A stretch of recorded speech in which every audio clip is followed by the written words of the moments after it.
one topic, two opinions.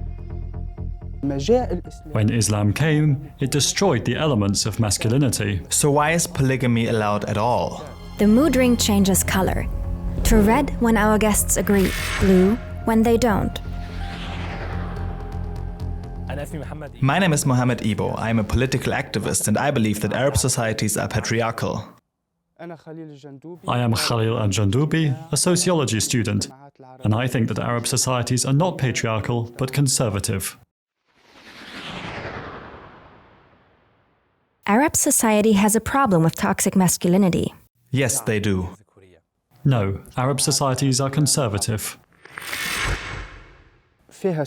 There are some toxic masculine behaviors, but the origin is conservative. The idea of preserving the family system is the guiding principle. It is not about excluding women, discriminating against them, or imposing guardianship over women. We must ask the question, where do we find toxic masculinity behavior? We find it in conservative societies. There is no toxic masculinity behavior in liberal societies, or rather, there is only a small percentage. The fact that a society is a conservative one opens the way for a patriarchal system and for toxic masculinity to dominate society. Under the pretext of family and motherhood, we put pressure on women. We force them into a template created by a society that says women have certain gendered functions within the family. This leads to women having limited dreams, goals and aspirations that do not go beyond the doorstep. Right, I agree with you on this point. The question is how to strike a balance between preserving the family system and empowering women so that they can participate in society and achieve just as men do.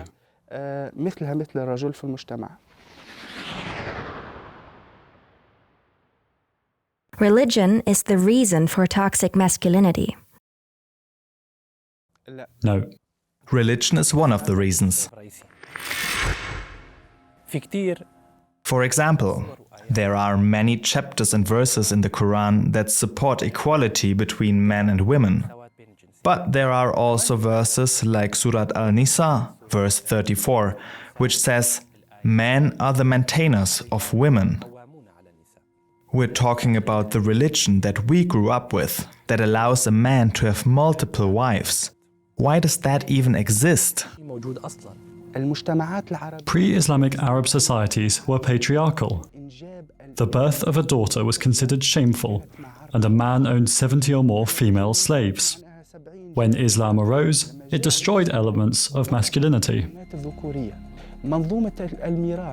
The inheritance system, too, has become divided by kinship, and a sister can inherit more than an uncle. And then there's polygamy. I think polygamy has a positive effect. Polygamy was the norm, and the poor man who had no money and had only one wife was the exception. But after this religious law, polygamy became the exception. I find it difficult that we live in the year 2023, but we compare our society to one that existed 2000 years ago. I think the idea of polygamy is very harmful to society. It's harmful to women because we devalue women against men. We are comparing 4 women to 1 man. We're not comparing 4 men to 1 woman, nor 1 man to 1 woman. In some Arab countries, polygamy is still common. If women are not seen only as a means of procreation, why is polygamy allowed at all? A woman is a human being like you and me, and she needs perfect love, not incomplete love. There is a system of patriarchy within religions, whether we like it or not.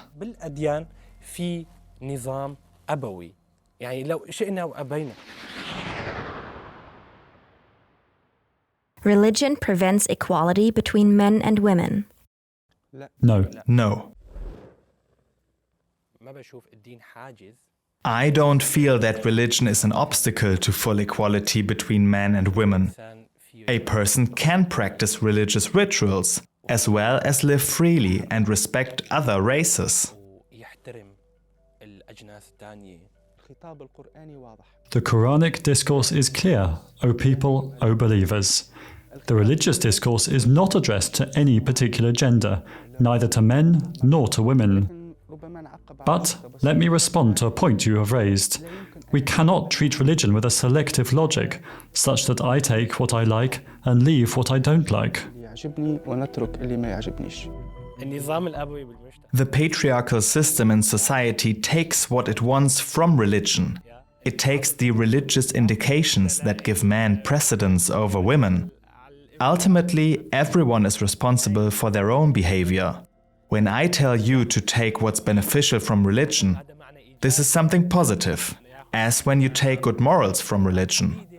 Ultimately, people can interpret religion how they want. Yes, I agree with you.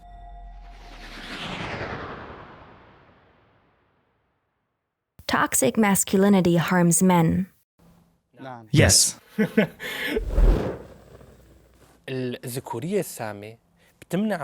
Toxic masculinity prevents men from expressing their feelings and talking about their problems. It prevents them from admitting weakness and saying, I cannot. Society sees this as degrading men's masculinity. According to World Health Organization statistics, 33% of men worldwide do not visit doctors and psychological specialists, even if they suffer from depression and panic attacks. The reason why is that society makes certain demands on men, and men must not show this weakness. On the contrary, they must show strength, coarseness, and be violent. Toxic masculinity also implicitly affects the family and causes psychological and social problems for children.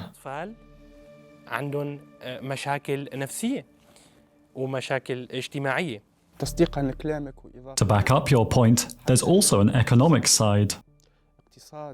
The economy suffers from toxic masculinity, as half of society is disadvantaged, whether in academia, in the public sphere, or in ordinary work.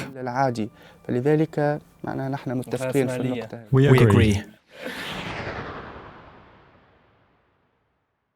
Toxic masculinity contributes to homophobia. Yes. No. The rejection of homosexuality has many reasons: religious, objective, and rational. It's not necessarily an expression of toxic masculinity. Yes, it's a personal freedom. Whoever wants to identify as a man is a man, and whoever wants to identify as a woman is a woman, as if it were a choice. This is a completely wrong perspective, because we want to maintain psychological, familial, and societal balance. Of course, you're looking at the issue from a conservative viewpoint. We don't have just two genders, but many, and people have the right to choose the gender that suits them. Let's talk about why toxic masculinity rejects the idea of homosexuality. Society has taught men that they should only marry a woman, period. So if a man has sex with another man, this is unacceptable to toxic males. So much so that the notion of a female having sex with a female is not as bad as a man having sex with a man. I believe, yes, that toxic masculinity is opposed to homosexuality. I agree that my position is provocative, namely that logic opposes homosexuality, as opposed to toxic masculinity. The idea that freedom is limitless is an illusion. In fact, everything has a limit. Even freedom has a limit. Maintaining the family system should be a sacred duty for society. Feeling free to choose a same-sex partner is something that you and I cannot feel, as we are heterosexuals. This is what homosexuals feel if they're forced to marry a life partner that they do not want.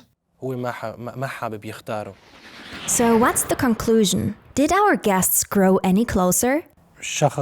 Khalil is an understanding person who listens to the other opinion in full and respects it, although he said that he's conservative. I've benefited from the talk with Brother Mohammad to understand his perspective, which I see as traditional. When I spoke, I felt that I was speaking for a just cause. In fact, my opinion has not changed.